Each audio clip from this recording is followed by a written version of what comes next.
नमस्ते। मैं हरिंदर फौजी पिछले लगभग 1.5 महीनों से मैं आप लोगों के बीच में नहीं आ पा रहा था। इस बीच में बहुत सारी घटनाएं हुई हैं जिससे हमारा देश बहुत स्तब्ध रहा। जैसे पहलगाम हमला हो गया, आतंकी हमला जो पहलगाम में हुआ, जिसके बाद ऑपरेशन सिंदूर चलाया गया। ऐसे तमाम न जाने बहुत सारी एक्टिविटी हुई है। बहुत कुछ बदला है, एक चीज़ नहीं बदला, जो हम जवान लगातार जो स्ट्रगल कर रहे हैं, जो आज पूरा देश देशभक्ति दिखा रहा है। देशभक्ति आज हमारे पूरे पॉलिटिशियन, पूरे लीडर्स, सभी लोगों की आज देशभक्ति जगी हुई है। लेकिन उसके बावजूद भी अभी भी हम लगातार वही सिचुएशन में हैं जैसे लगातार पिछले 1.5-2-2.5 साल से लगातार हाथ में कटोरा और तिरंगा लेकर के घूम रहे हैं कि हमें न्याय दो। यही कटोरा लेकर के 9 मार्च 2024 को जो आज नेता प्रतिपक्ष हैं, नेता विपक्ष, लीडर ऑफ अपोजिशन कहे जाने वाले राहुल गांधी जी के मंच पे यही कटोरा लेकर के न्याय की भीख मांगा। लेकिन मजाल कि हमारे देश का सिस्टम, हमारे देश के नेता, हमारे देश के मंत्री अगर शायद हमारी इस पीड़ा को सुन लेते। मैं उस मंच से भी कहा था कि सर, अगर ऐसी स्कीम, ऐसी व्यवस्थाएं लाई गई तो हमें पाकिस्तान से युद्ध करने में सोचना पड़ेगा। जब सिक्योरिटी के साथ इस तरीके से खिलवाड़ किया जाएगा तो सोचना पड़ेगा। और वो दौर देखने को मिला है।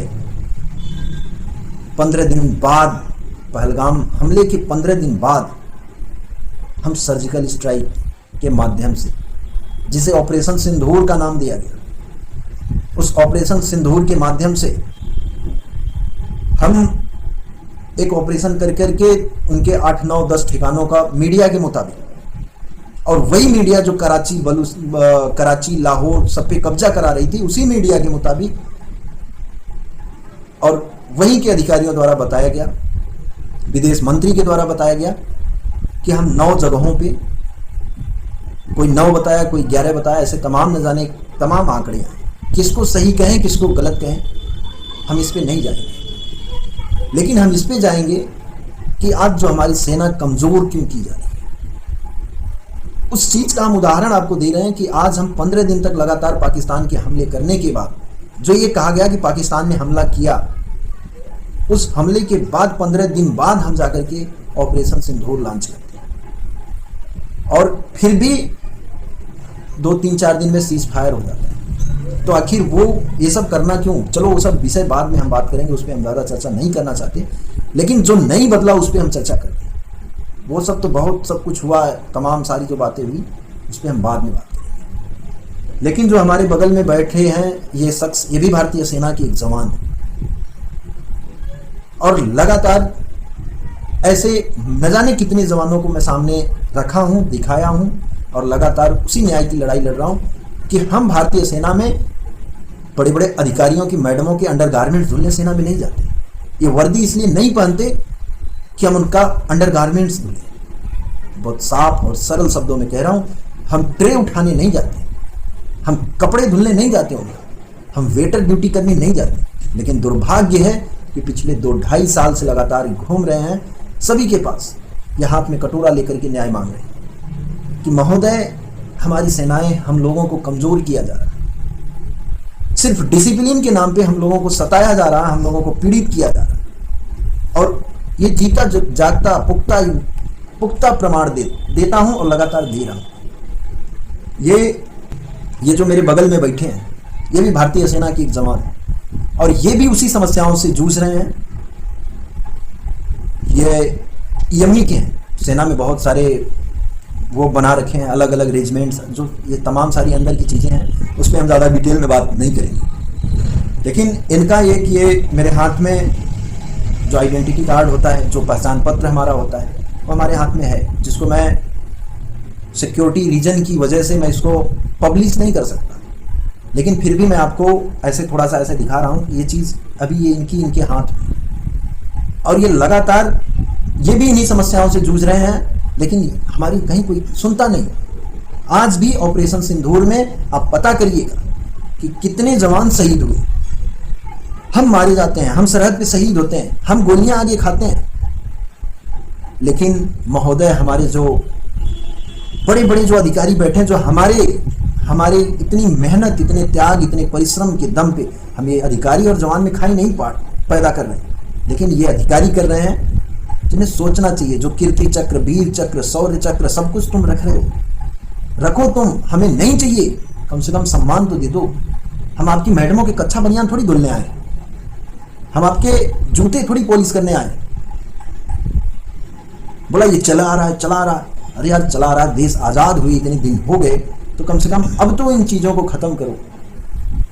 कितने न जाने जवान ऐसे इन्हीं समस्याओं की वजह से लगातार असहज महसूस कर रहे हैं, वो अपनी देशभक्ति दिखाने में असहज महसूस कर रहे हैं, और घुट घुट करके किसी तरीके से अपना जीवन कोई काट रहा है। और ऐसे न जाने कितने लोग जो इस समस्याओं की वजह से अपने आप को देशभक्ति से अलग कर रहे हैं, देश सेवा से अपने आप को हटा रहे हैं।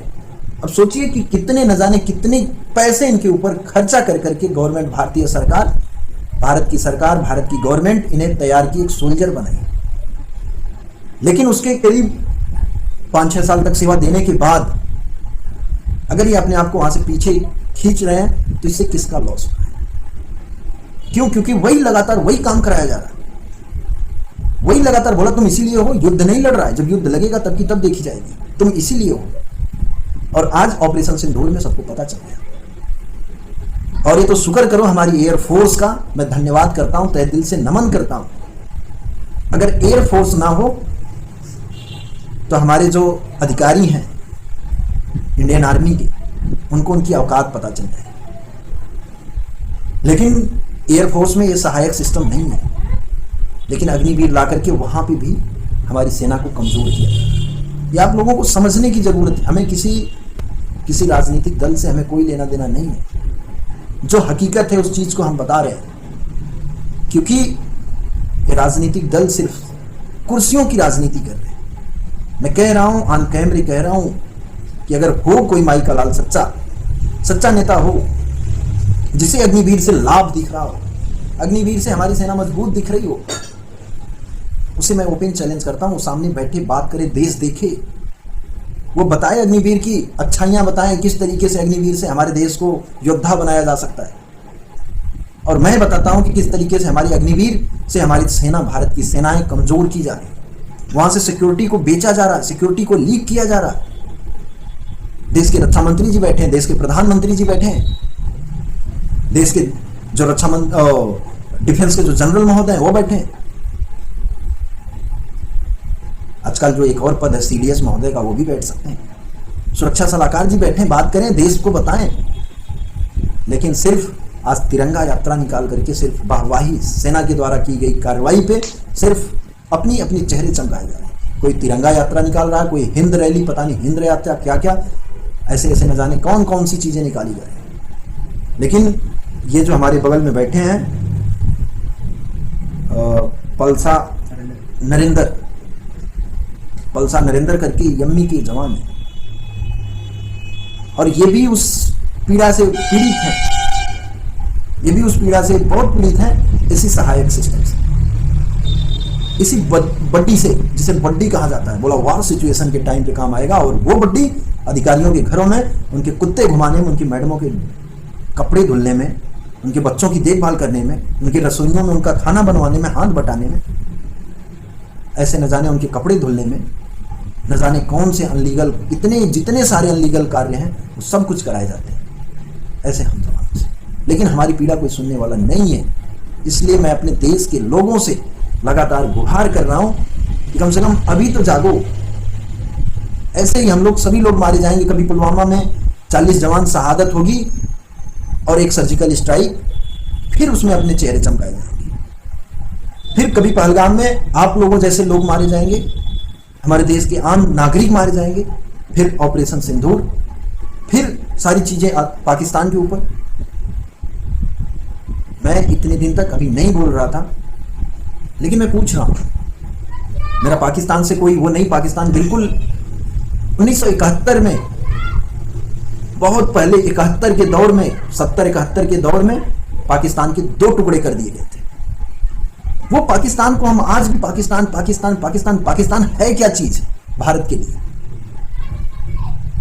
लेकिन उसी पाकिस्तान के नाम पे आज भी हमारे भारत की पाकिस्तान की राजनीतिक पार्टियां अपनी राजनीति चमका रहे हैं। और उसमें पीछे कौन जा रहे हैं? हम भारतीय सेना के जवान और भारत के नागरिक, आम नागरिक, पाकिस्तान के भी आम नागरिक पीछे जा रहे हैं। उसमें भी पाकिस्तान के सेना के लोग मारे जा रहे हैं। लेकिन इससे फायदा किसको हो रहा है? सिर्फ पॉलिटिकल पार्टी। क्यों इस मसले को हल क्यों नहीं किया जाता? और अगर हल नहीं किया जाता तो जब पुलवामा हुआ, जब पाकिस्तान पे आरोप लगे, तो पाकिस्तान को फिर क्यों नहीं सबक सिखाया गया? फिर कैसे वो दुस्साहस कर लेता है अगले 4 साल 2 साल के अंदर, फिर वो पहलगाम जैसा फिर घटना करता है, और फिर वही कि फिर एक सर्जिकल स्ट्राइक, फिर बैनर पोस्टर लेकर के पूरे भारत में दिखाना। ये चल क्या रहा है? तो ये आप लोगों को समझने की जरूरत है कि ये सिर्फ सेना का प्रयोग किया जा रहा है।